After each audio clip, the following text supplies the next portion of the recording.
My sheeple, and you're listening to the T&A Show, the Tara and Adam Show.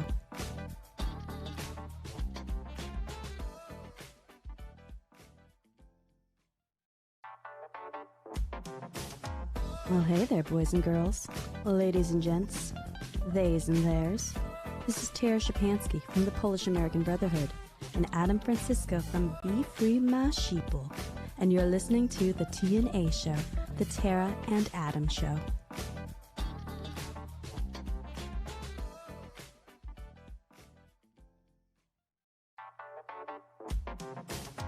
Well, hey there, boys and girls, ladies and gents, theys and theirs.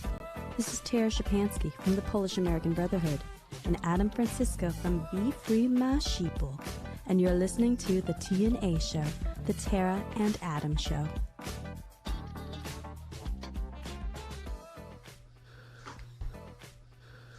All right, welcome back to the T&A Show, guys. Season 2, episode 21. Today is February 3rd, and we are joined today by a gentleman named Shane Cory, who has a very touching story for us. It's definitely tragic, and I'm going to hand it over to Shane to introduce himself. Shane, take it away. Well, I appreciate that, Adam. We were talking a little bit before we went live, and just to kind of set the framework, I've been in the pro-liberty conservative movement for about, over 23 years now. And so for me, a lot of issues hit close to home. The right to life, the right to liberty, which are one and the same, and, several other issues. But it's, for me, it's for your listeners out there, I do strategy and a lot of fundraising. So I've raised, I stopped counting a decade ago. When I stopped counting, I'd raised over $100 million for really select groups, from Project Veritas to I work with Laura Loomer and a lot of other groups, Hillsdale College. And for me, it's, it's been my career. After I got out of the Marine Corps, I went and worked with a group, Judicial Watch, which I'm sure everybody's familiar with, and kind of jumped into this movement since then. So that's, really who I am as, a professional and part of my career, but in reality, who I am, I'm a father of 5. So I have 3 grown children, 2 college graduates, 1 entrepreneur. One of those is also in the Army. I'm a Marine Corps veteran. My daughter joined the Army just to spite me. And I have 2 little ones, 7 or 8-year-old, sole custody, live in Virginia. They are my absolute life. Everything I do is for them, whether it's, making a paycheck to advancing liberty, so that, in their future, they can carry on that torch and keep going. So getting to my story, one of my clients is Amanda Mackey. She's running for Congress in Florida. And Adam just happened to be and saw a speech she gave at a March for Life event a few weeks ago. And she told my story. Amanda's a great individual. And I had been basically missing from work for a few weeks. And, she was worried about me. I called her up and explained what was going on. And what had happened was my then partner, who was 5 months pregnant, left one weekend to go visit her mother. And 23 days later, she, without my knowledge, without even having a discussion with me, decided to kill our son, which, my younger children were expecting a baby brother. We had told her family we were preparing for a son, and she decided to take his life. And I got to say, it's been, today it's December 3rd. It's 2 months to the day since his life was taken. Wow, I didn't know it was so recent. This is really recent. I went and visited him today. He's thankfully he was buried at a cemetery. He was put in a mass grave with 50 other children, 5 babies to a casket, 5 caskets in the grave. So I go out there quite often, every Saturday, and then I visited him today, and just go out there and I have a journal I keep out there, and I write a letter to him. I read it. I read him a few books. One book I've read to all my children 1,000 times over. It's called Good Night, Baby Moon. And my son's name is Moon, that my partner named him. So it's, it's touching, but it's, I after this happened, I wasn't informed until 11 days after the abortion took place that he was even dead. And my then partner Shannon decided that she wanted to meet me at the cemetery and tell me what happened. At the time, I didn't know if she had miscarried, she had aborted. So we met out there, and after a few hours, she finally told me that she had terminated the pregnancy. I'd asked why. She said that she was worried about a custody battle, which was absurd. I said, hey, the most I ever wanted, which the very most, was joint custody. She would have been a competent mother. She was successful. There was no excuse to take his life. She makes plenty of money. So do I. I would have no problem raising him on my own. But she made the decision to take his life in a dilation evacuation abortion, which means, and this was horrifying, one of my old clients is Susan B. Anthony List, which is the biggest pro-life group in America. So we reached out to a friend. I'm like, hey, man, I got to know what happened to my son. I know it's going to be tough, but educate me. And he did. And my son's one leg was ripped off, then another. His torso was torn apart. His skull was crushed, and he was extracted from the womb. And he was, at 20 weeks, he felt the pain. I'm sure he fought against it. So the horrifying knowledge that your child was taken in that manner is bad enough, combined with the betrayal of, somebody that you love. That we had a great relationship when she, before she left. There was no excuse for taking his life, and I'll get to that later. But since after I met with her at the cemetery, I wrote an article. This is what I do. I write. I'm a writer. I wanted people to know about his story, because as soon as I found out that he had been killed in abortion, I went back to his grave that day, and I knelt down and I told him, I apologized for one. And I told him that I would make it right. There's no way to bring him back, but I promised that I'd dedicate my life's work to save one child, just one. With activism, with all the things that I've done in my career, I know I can make a change. I've done it so many times over for my clients. I can know I can do it for this passionately. But since I wrote that article, what I found was, and this is really hard, telling my son's story and how he died is hard enough, but I've heard from hundreds of men who have reached out to me on Instagram, who've emailed me and told me that this exact same thing has happened to them. And one man, his name is Wesley, he reached out and he said, thank you so much for having a voice on this. My daughter would have been 25 years old this year. Think about that. So the feelings that I've had, and I've never lost a child, but I have now. Yeah. And the grief that you feel is, my hands don't stop shaking to this day. It's my entire life has been disrupted. Don't sleep, don't eat. I went from a very fit and strong and lean 220 pounds, and then within a matter of just a month, dropped 20 pounds of muscle, just from the trauma of all this. To say for the pro-choice movement, the pro-abortion movement, to say that men aren't impacted by this, absolutely not. I'm sorry to use language here. No, it's okay. But that's absolutely absurd. It's science, but to hear those men's stories, that's what overwhelms me. When Wesley reached out and said his daughter will be 25 years old this year, I asked him, I said, so does the pain ever go away? Does it get any better? And he said, I'm sorry, no, it doesn't. You learn how to deal with it, but it doesn't get any easier. So I started researching, looked up the statistics. U.S. Conference on Catholic Bishops does an ongoing survey. 22 million American men feel like they had no voice in the decision to kill their own child in an abortion. 22 million.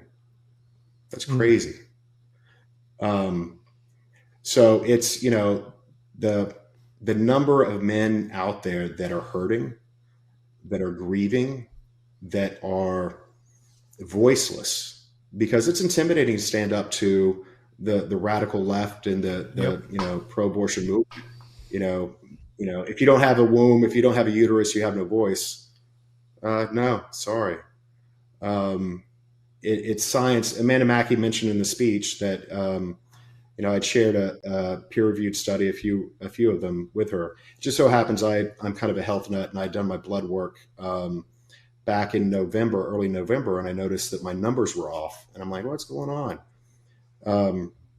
When a couple is expecting, the father, his testosterone plummets, his estrogen increases, his prolactin increases, so he's more sensitive to the cries of a hungry child. To say that men are not impacted by that, that's how God made us. They made us to be an active partner and an active parent and an active father, to be able to care for an infant. And when that child is killed, especially without your knowledge, without your consent, without even a discussion, it rips your heart out. So what I've been doing since then, and it's only been 2 months since he was killed. I wasn't even informed of his death for 11 days afterwards, but I've been fighting my ass off since then.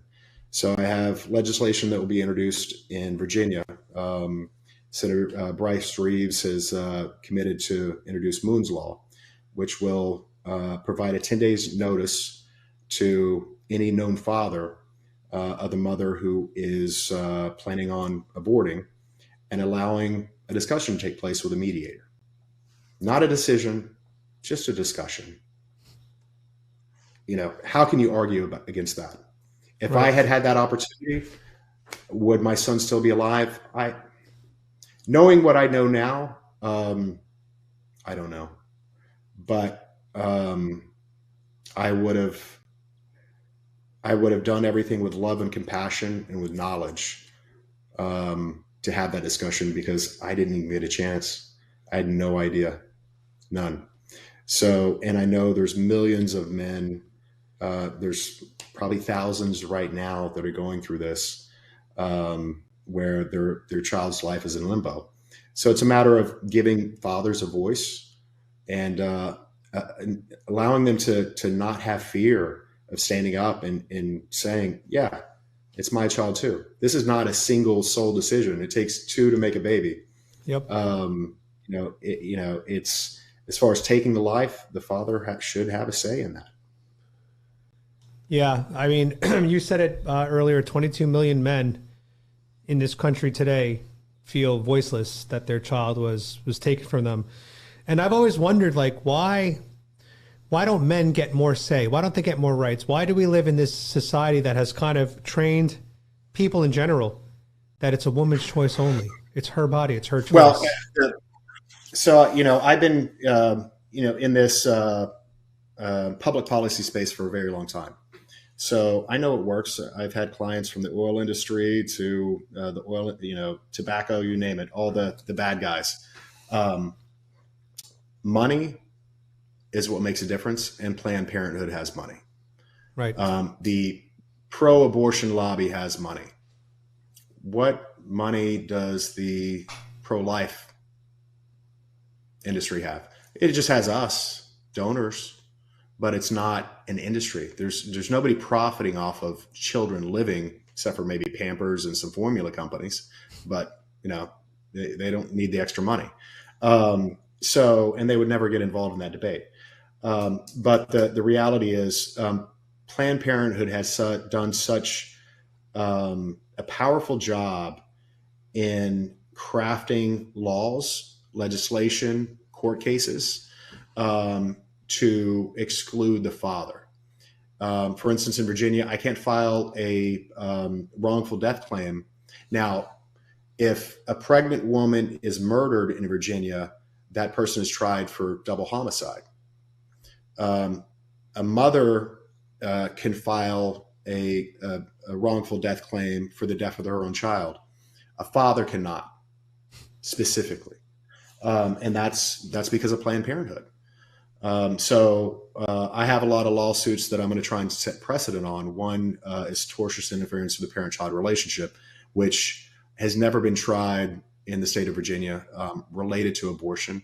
It's there's a case, Wyatt versus McDermott from 1992, where the father, Wyatt, had his child adopted out, and he didn't even know the child existed until 5 years after the fact. He won that case. And so we're going to model it based upon that and push it as hard as we can to try and set a precedent there. Wow. Yeah, that's, I mean, you know, the reason why your story is so touching to me, and the reason why I wanted you on the show, for me, it's twofold. The first is that, you know, I was adopted at birth by a family from the U.S., and I read my adoption papers. I was born to a very poor mother in Mexico, and she could not afford me. And then she asked her parents, my grandparents, biological, if they could assist, and they didn't have the money either. You know, in Mexico, a lot of times if you're born poor, you're going to have a tough lifestyle. So they put me up for adoption. So to me, I've always said, you know what? Well, that's not true. I haven't always said this. This has been epiphany in the last 3-4 years, where I thought, how have I spent most of my life as a pro-choicer? I've switched sides, actually. I went from pro-choice to now I'm, you know, very pro-life.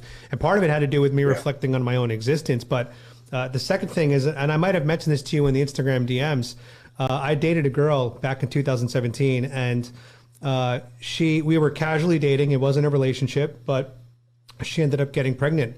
And, you know, it was the first time that I got a phone call from a woman in my entire life who called me and said that she's pregnant with, you know, my baby.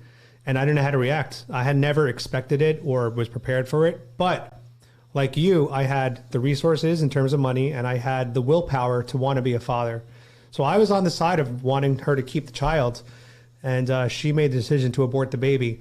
The difference between us, though, is I ended up paying for it because I felt trapped by the pro-choice movement, where it was her choice. I had to do what she wanted, and I wasn't strong enough to deny her and say no. And it took me years, 2-3 years of really dealing with the emotions behind it. And honestly, when I went to see Amanda Mackey speak in Tampa, this was the first time since that incident happened to me in 2017 where I heard that other men had a similar experience to me. And that's you. So I was really moved, and I feel like inspired by you, where I want to be able to help out for this cause and get paternal rights. Yeah, you know, what happened, everybody's circumstance is different. I think mine is more extreme in that my son was killed intentionally to hurt me. And it was an absolute pointless death.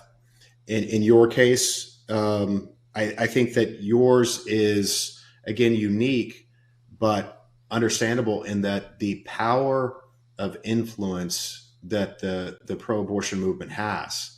It's incredible. Men do not feel comfortable.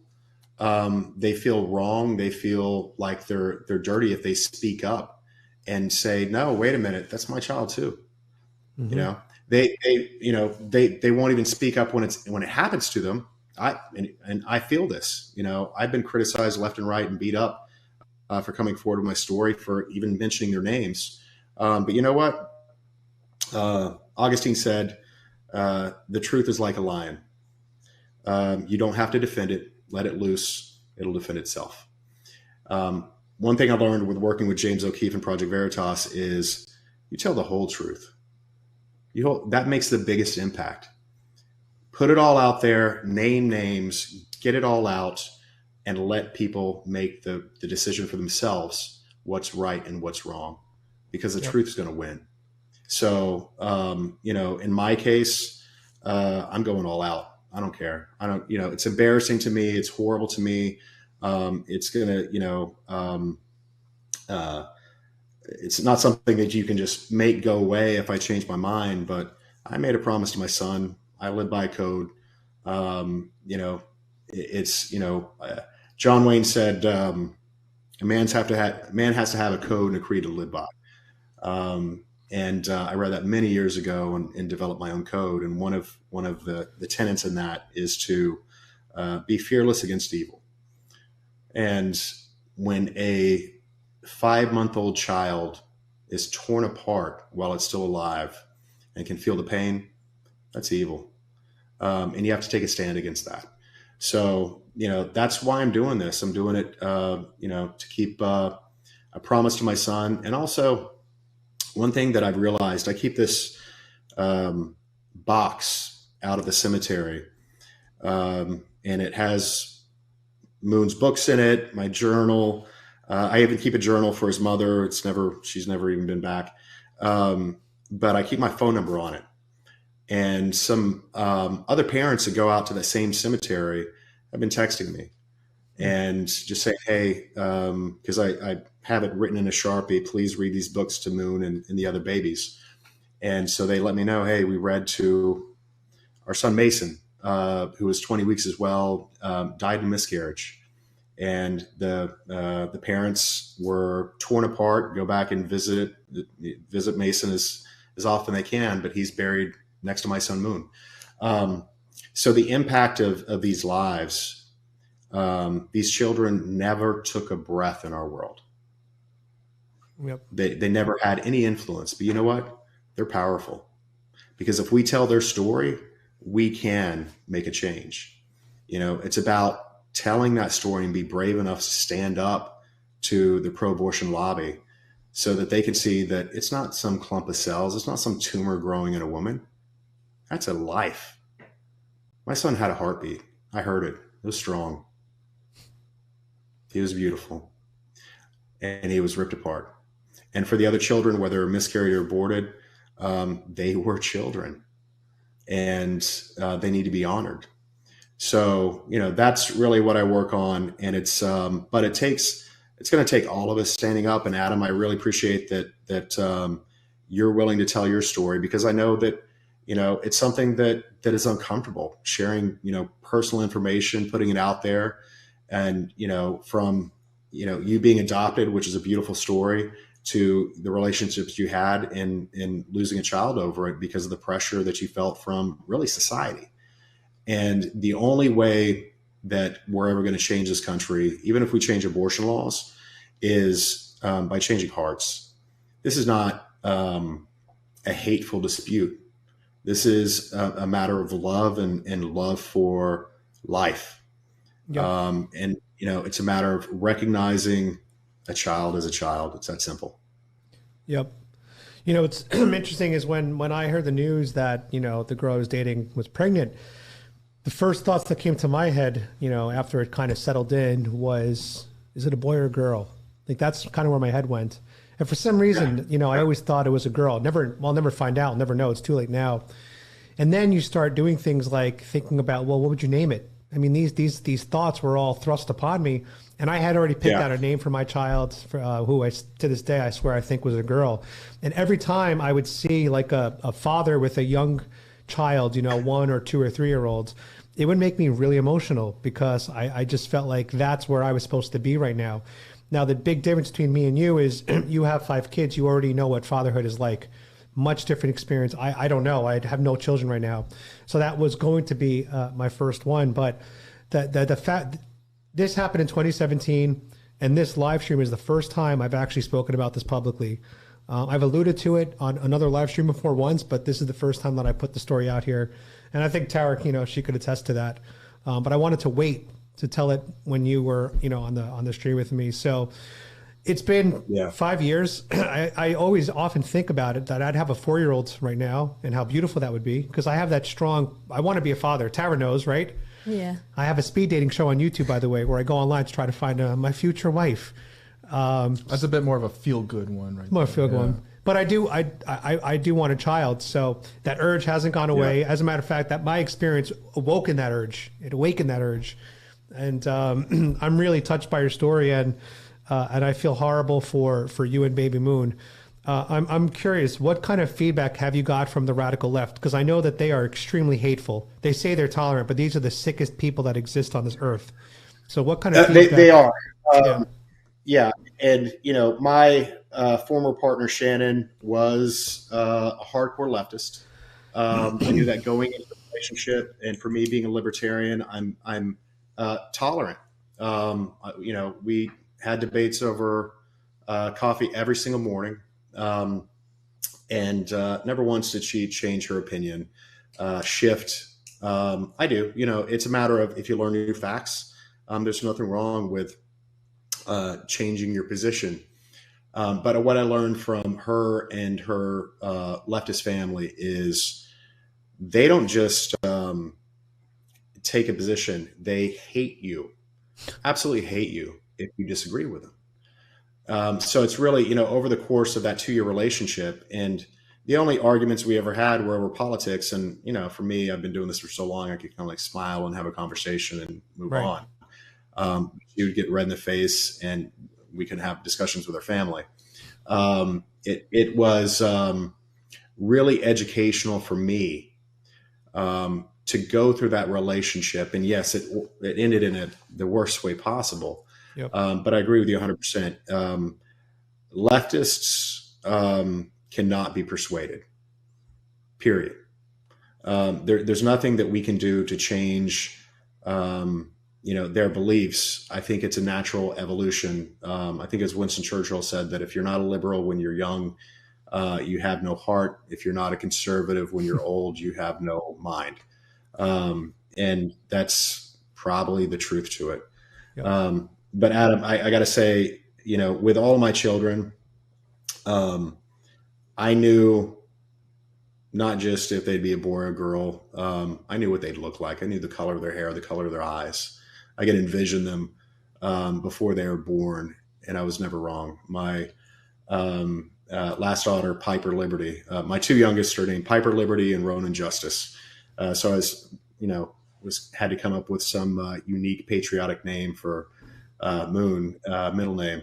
Piper has brunette hair and blue eyes, which is a little rare, and I knew it before she was born. So I would guarantee, Adam, as an expert dad, that your child was a baby girl. So, take comfort in that. That's beautiful to hear. Maybe there's something there, I got a question for you. Since you dated a leftist for 2 years and this was kind of the outcome, do you think that you could date a leftist again, or has this been such a traumatic experience that you'd only want to stick to pro-life or conservative women moving forward? Yeah, that was, for me, it's a matter of values. She always wanted a child. She wanted a child of her own. She was excited to come in my life. I'm a single dad. And have full custody of my 2 youngest. She came in and took on the role of their mother. They loved her to death. And, but abortion was never really something that was ever on the table because she really wanted a child. She just didn't think she could bear a child. Turns out that was incorrect. But no, it has changed my view. And it's not really about left or right or liberal conservative. It's about, do they have the character to be part of my family, to be in my children's lives? As a Marine, you're taught about traits and values that all Marine leaders should have, and the acronym for that is JJ Did Tie Buckle.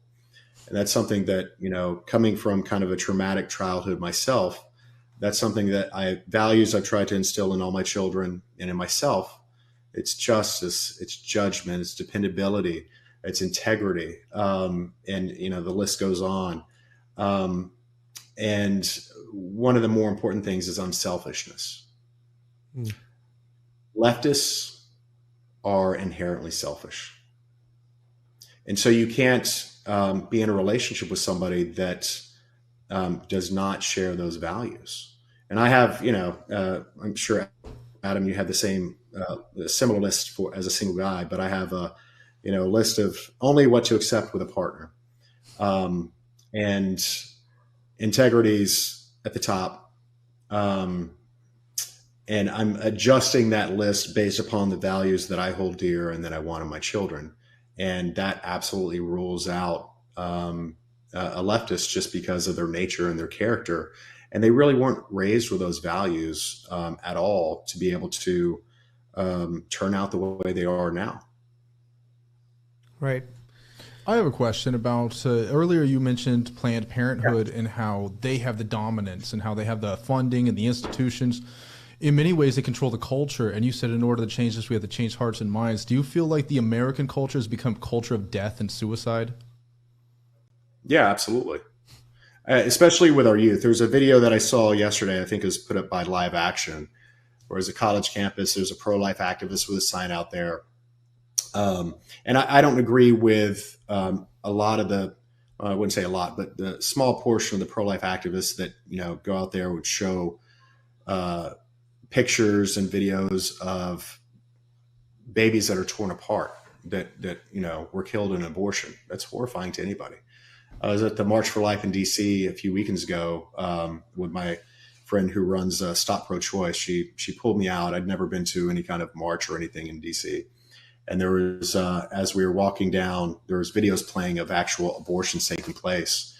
And I literally had to walk, so I couldn't see the screen because I could not bear to see that. But anyway, back to this video that I saw is, a guy out there with a picture of that. And there were some college girls that decided that they were going to do a dance and kind of mock the whole thing. We actually have the video queued up right here. Let's pull it up on the screen where you talk about it. It's right over here, guys. This is the video that he's talking about.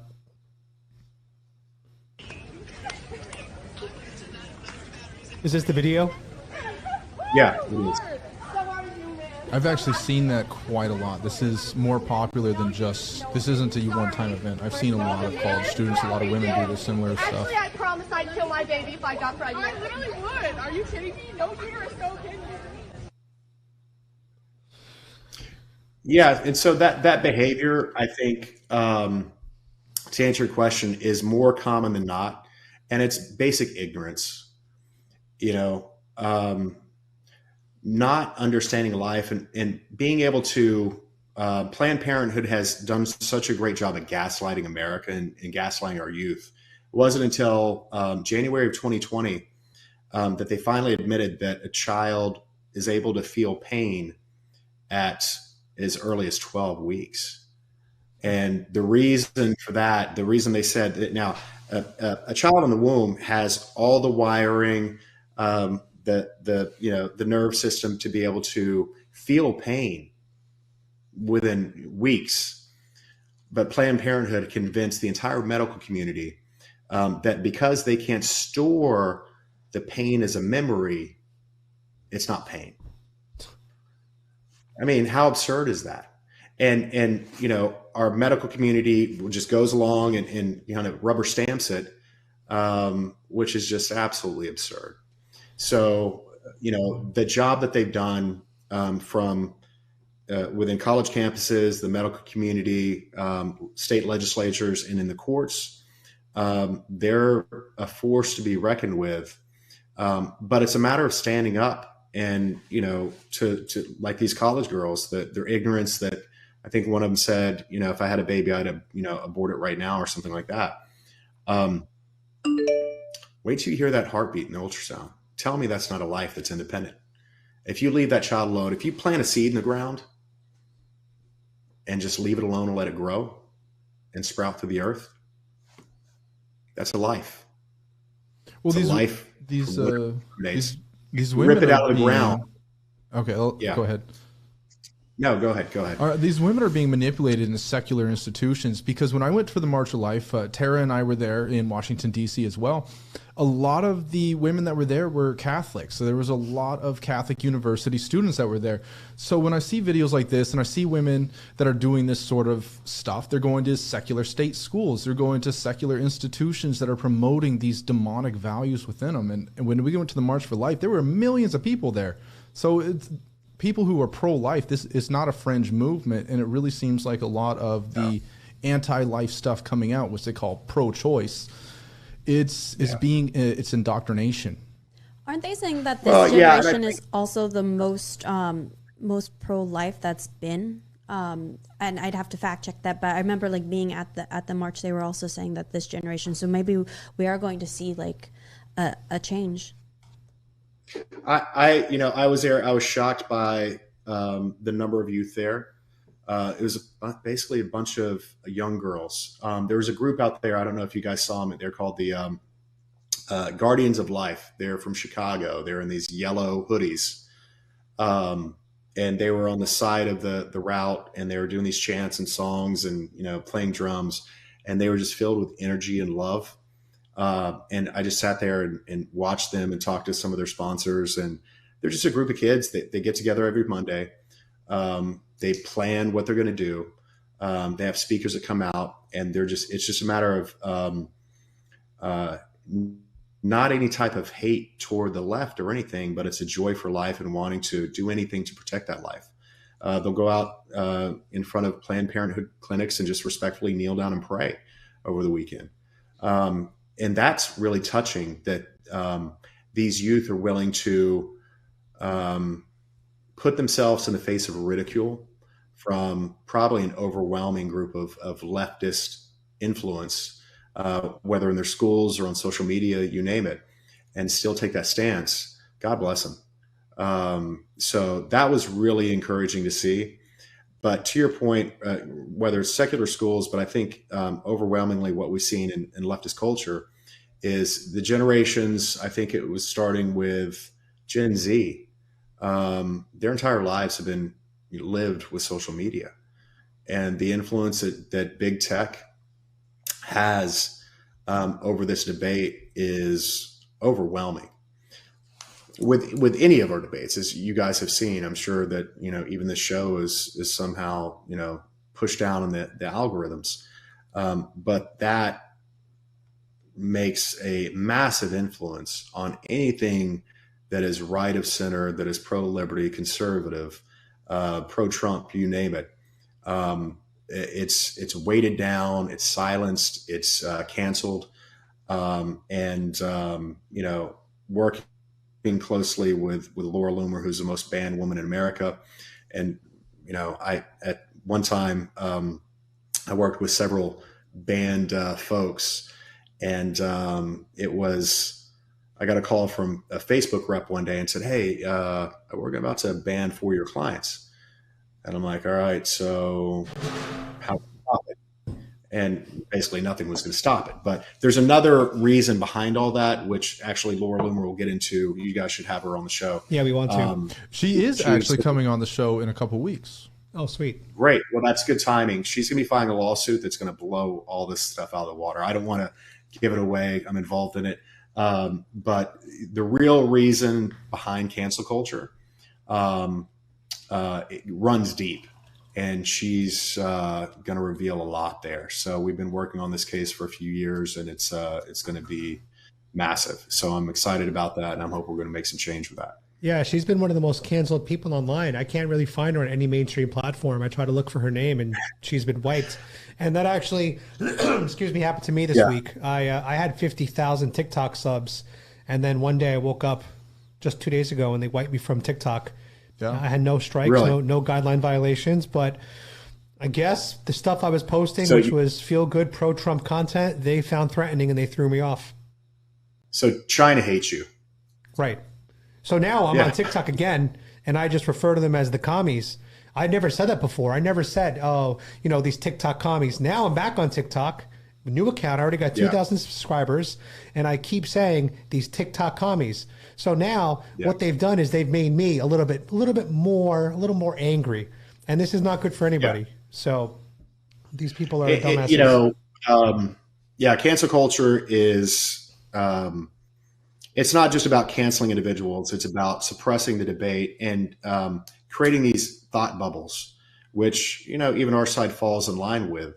But what happens with our youth is they're so used to only communicating with their social justice warrior friends that anytime that they speak with somebody outside of that, they run thinking they're talking to a member of the KKK or something. It's actually, having, been in this movement for so long, it's hilarious to watch. It's hilarious, me being behind the scenes in politics for so long. I've been tied to Vladimir Putin, funded by the Koch brothers as the accusation, which is true. AFP was a client. You name it, I've been accused of. And, you're the devil if you, have anything to do with this movement. And there's no debate, there's no discussion. There's one point when Project Veritas was really being run out of my office in Fredericksburg, and I had to call up the local sheriff and be like, hey, if you ever get a call saying that, send out a SWAT team, there's a hostage situation or whatever, call my number first, because we're being swatted. And this happens a lot.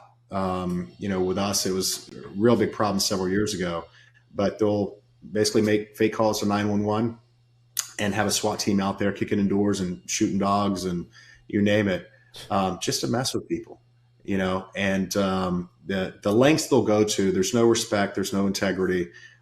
There's just pure hate coming from the left.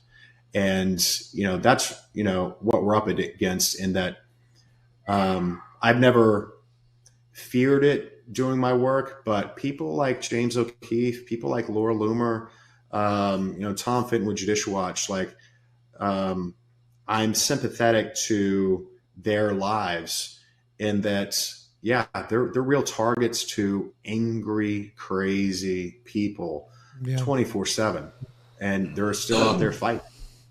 This is a pretty good segue into the work you do with Project Veritas. I understand that you were a major influential builder within that. So it's funny. James, through a mutual friend, said, hey, I'm going on George Stephanopoulos, and we need a website, we need a name, we need to come up with this organization. And so James drove up from New Jersey to my office in Fredericksburg. And at the time, he had been going through a lot. He had just been thrown in jail for, false charges and false accusations of wiretapping. Sorry, my phone's going off. OPP. Wiretapping. Right? Yeah. I forgot whose senator's office it was, but, James is brilliant, has the highest integrity, but the dude can't even use his iPhone. So for him to be accused of wiretapping is hilarious. But he was charged with that. For years, he couldn't really travel outside the state with providing a list of the people he'd meet with, whether it was me or anybody else. So we kind of ran things out of my office in Fredericksburg for quite a while and did some really cool stuff. So one thing we did do was, aside from all the voter ID work, the voter fraud work and Medicaid work, I think voter ID laws changed in at least 9 states because of the work Project Veritas did. And we had guys, running all over the country and being handed ballots. Even in D.C., they're handed the ballot of the then Attorney General Eric Holder. And, we followed all the law, made sure that we were compliant with everything, but we got it all on camera and it made a massive impact. And that gets back to the truth. It's, we hear all these horror stories about what really goes on in Washington, D.C. in politics, but until you see it and see it on camera, you're really not convinced. And that's what James does. That's what Laura does. And their work is invaluable. Yeah, I love that they have, they just have video proof. As the young kids call it, they bring receipts to the table. So it's kind of hard to, ignore. And there's another documentary that's coming out called 2,000 Mules, which is by one of our guys that we like, Dinesh D'Souza. And it's, similar concept. Get it on video, show the proof, and let the people decide for themselves. Yeah, that's great. Yeah. So, my work with James was fantastic. And it's funny because the media, I'd say at least twice a year, some reporter will reach out to me be like, hey, we're doing a story on James O'Keefe. We just want to see if you had any dirt on him. And I'm like, so I'll text James. I'm like, hey, so somebody's doing a hit piece on you. What do you want me to tell them? I can make up a horrible story about you or whatever it is. And we just kind of play with these reporters that they're just idiots. They're just reaching out every time looking for somebody to say something bad about the guy. Yep. But, James is an amazing guy and has the highest integrity. I remember we were editing, it was 3 a.m. We were in my office editing this video about National Public Radio that ended up getting a vote in Congress to defund them when it was released. But there was a part in there, and the editing process, as you guys know, doing video work was so tedious when you're dealing especially with 30 hours of footage and mismatched audio and video files and trying to put it all together. But there was one just short, 15-second clip that we're going over, and I'm like, James, this really isn't necessary. Can we take this out? And it's doesn't add to the story. It's just lengthens it. And he's like, no, you have to leave it in. You absolutely have to leave it in because it's going to be dishonest if we leave this little portion out. We got to leave it in. And yet he's accused of selectively editing everything time and time again. But I've been part of that editing process. And, I've had disagreements with him about, like I just described, and he always is on the side of caution to be inclusive of as much as he can. So not to distort the story in any way, shape, or form.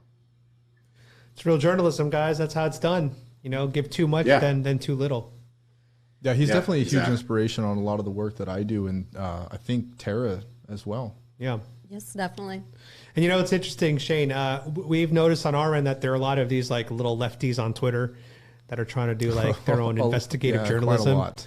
And so we do the same thing. We throw them a bunch of misinformation about ourselves, and they don't know what's real. And then they go to their friends and report, these stories that we made up about ourselves, as if it's like they're doing real journalism, and it's like we're just bullshitting them, because that's what we need to do. We need to throw out as just confuse them, keep them off the track, It's a great strategy to do that. And then the other thing is, like you were saying earlier, that you get called, they throw everything at us because the leftists hate us. This week alone, we've been called Nazis, fascists, KKK. Well, it's funny that Tara, she's a Polish, half Filipino, but on her Polish side, she would never sympathize with the Nazis. She has no respect for the Nazis. She hates the Nazis. Yet they call that to her. And then me, I'm a Mexican Jewish kid who was bar mitzvahed from Queens, New York. My great grandmother lost all of her siblings in the Holocaust, and they call me a Nazi. It's just their insults don't even make any sense anymore. And honestly, the dangerous part is those words they don't mean anything anymore. Being called a Nazi 20 years ago was oh my God, how dare you say that about me? Now it's like, the word doesn't mean anything anymore. You've killed the meaning. Congratulations. Yeah, it's the hypocrisy and all that is hilarious to me, and that it's just their anger and emotion why they're throwing out the word, whether it's calling somebody a racist, a white supremacist, or a Nazi. I remember last year when Laura Loomer was running against Lois Frankel, the DCCC came out with a statement basically saying that she's a white supremacist with ties to the KKK. Actually, they said that about Laura Loomer. And so people were calling her a Nazi, a literal Nazi, but the actual Nazis on their website, Stormfront or whatever, were calling her a hook-nosed Jew. So it's like, okay, so is she a Nazi or is she a hook-nosed Jew? Which is it? Can I decide here and make up our minds?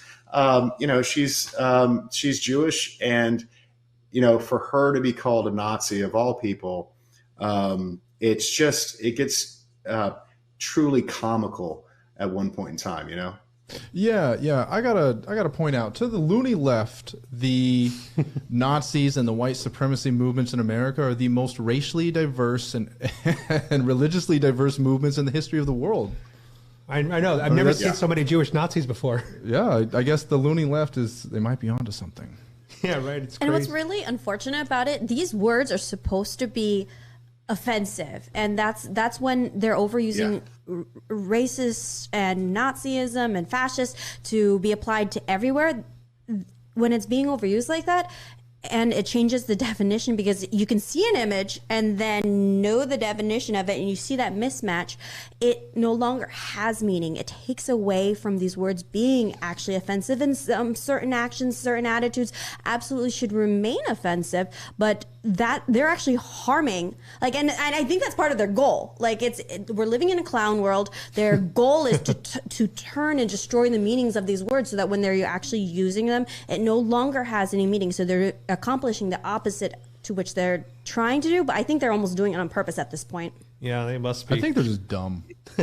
Yeah, pretty much. Yeah. So, Tara, in that regard, so they use the word Nazi to try and link conservative, Republican, Trump to Nazi, to try and kind of run us into hiding so that we never speak up, because we don't want to be called white supremacists or Nazis.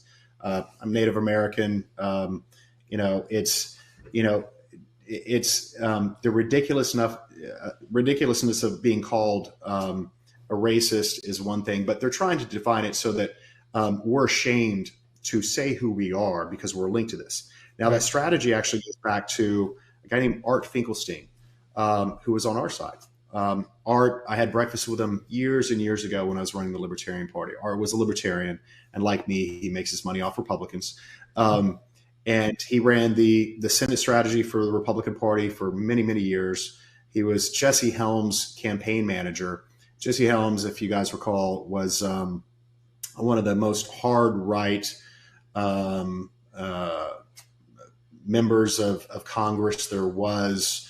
Anti-gay, Christian, kind of just off the charts, right? And the hilarious thing about all this is Art was gay, but in brilliant, yet he was still running Jesse Helms' campaign. But Art, in that breakfast, was explaining what he did. So in the 80s, he's the one that made the word liberal a bad name. So it had negative connotations associated with it. That's why they had to start using the word progressive rather than liberal to define themselves, because liberal became such a bad name, or negative association, that's why they switched over to progressive. And that's really what they're trying to do with us with the racist labeling. And there's no alternative. I think. What do we call ourselves aside from conservatives now? Patriots. I'm a libertarian. So Patriots. Well, patriots. Yeah. But I think that they've overblown it and done it with no integrity as far as they're trying to define this entire movement, and it really hasn't stuck at all. It sounds like you have a lot of experience having to deal with these insane people. Is there any advice you could give to somebody who's smaller, who's being attacked in the same way? Because, for instance, I did an interview with Solomon Yue. He is a Chinese immigrant, escaped communism. I was talking about the big tent strategy for the Republican Party and the future of it. And certain people have a place in the Republican Party. And CNN wrote an entire article about how this Chinese immigrant who escaped communism is a Nazi. And then they wrote how I'm a Nazi promoting it. And it was just absolutely insane. So is there any advice you could give to people like myself? And I know I'm not unique in this happening to. I've seen it happen to a lot of my friends, on how they can fight back against this sort of slander and character assassination. By the way, here it is, Shane. It says top Oregon, I can't ever pronounce that word. RNC official says he was unaware of pro-Nazi host and white national activist they discussed during YouTube chat. So this is how the mainstream media has kind of labeled Grayson Arnold here, even though he's not any of these things. He said they used to give him the courtesy of saying alleged. Yeah, they used to say alleged, and now they just dropped that altogether. And it's horrible. Like this guy. And we're just talking about big tent strategy, future of the Republican Party. Well, Adam, you didn't tell me your co-host was a Nazi and you invited me on. So you should have warned me at least. Hey, this is news to me too. But no, honestly, look, it's just a reality of the business. If you are making an impact, yeah, that's how you're going to be branded. Get used to it. There's nothing you can do about it. If you want to file a defamation case, yeah, it's going to cost $1 million. It's really not used to it. I have BuzzFeed articles, you name it, against me. But if you're making an impact, you're going to be branded as a racist, as a white supremacist, as a Nazi. Look at it. Enrique Tarrio, chairman of the Proud Boys. Enrique's a friend, sweetest guy there is.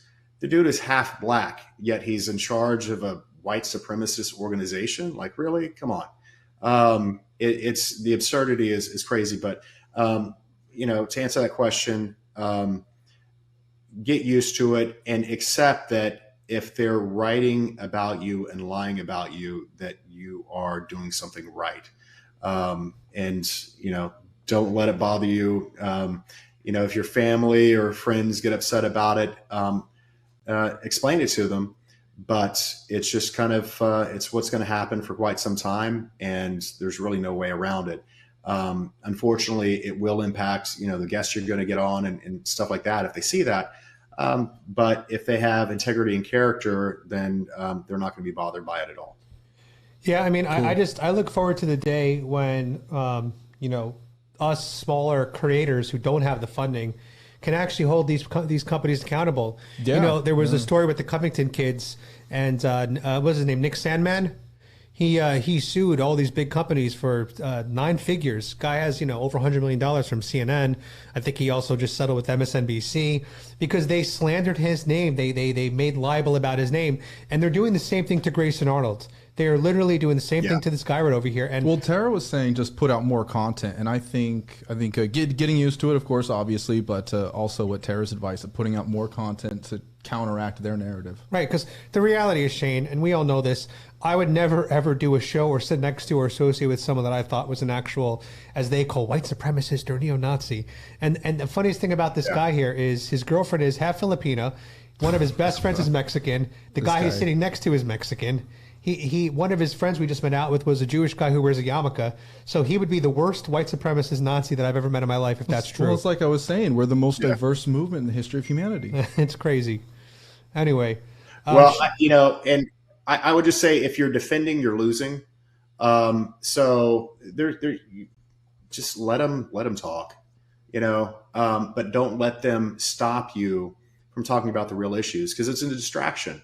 It's something that, honestly, as a political strategist, I do quite a bit, in that you attack to distract so that they can't focus on the real mission, whether that's running a campaign or advancing legislation or advocacy.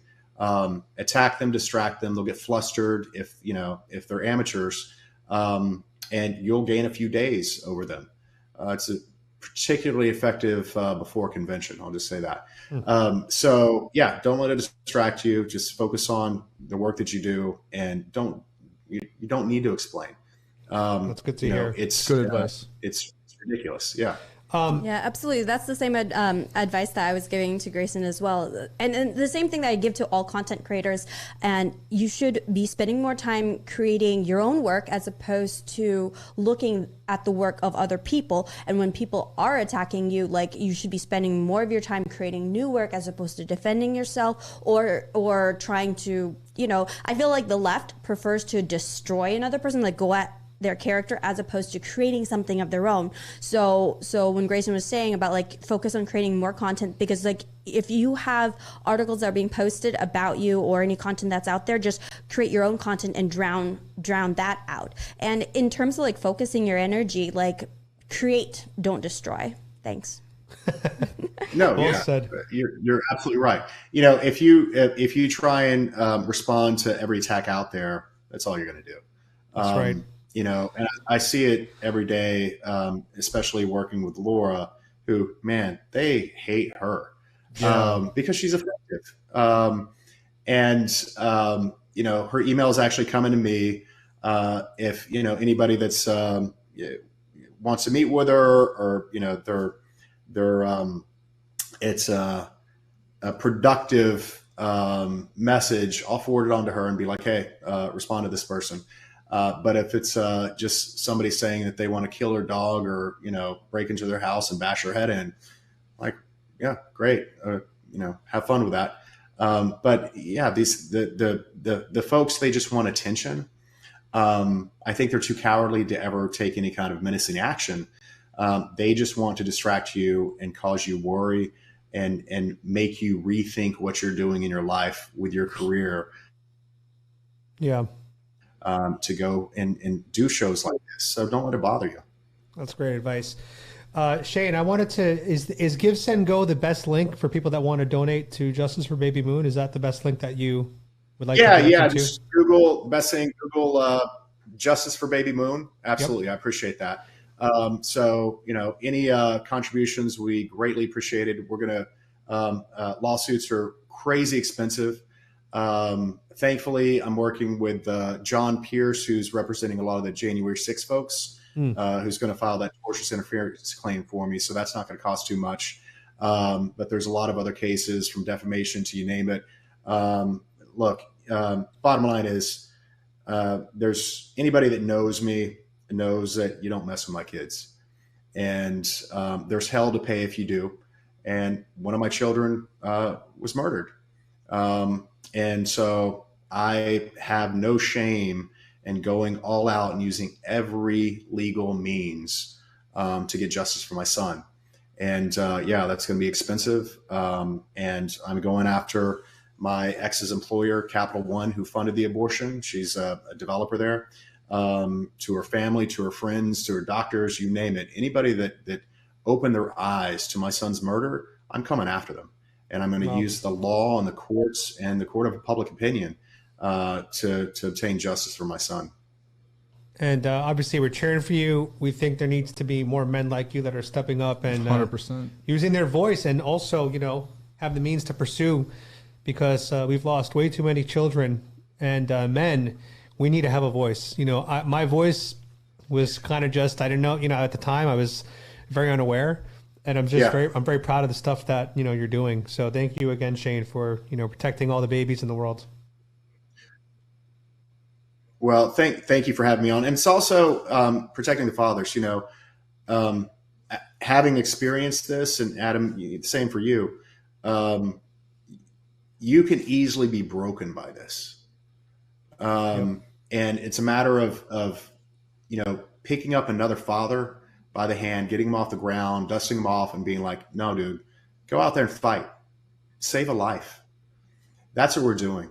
Since 1973, those 22 million other American men, they're still out there. A lot of them are.